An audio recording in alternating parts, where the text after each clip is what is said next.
నేను 4వ తరగతి చదువుతున్నాను. ఇప్పుడు నేను పద్యాలు చెప్పబోతున్నాను. 1వ పద్యం.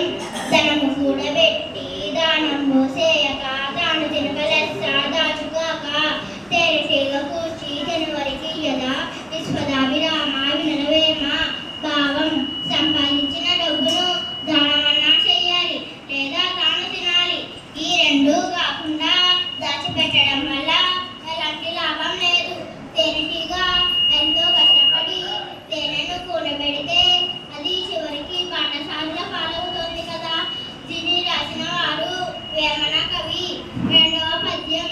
పుత్రోత్సాహం తండ్రికి పుత్రుడు జన్మించినప్పుడే పుట్టదు జనుల పుత్రుడు కనుగొని పొగడగా పుత్రోత్సాహంపు నాడు పొందుర సుమతి. భావం.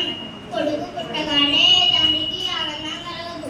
ప్రజలందరూ తన కొడుకు గొప్పతనం చూసి పొగిడినప్పుడే తండ్రికి నిజమైన ఆనందం కలుగుతుంది. దీనిని రాసిన వారు వద్దెన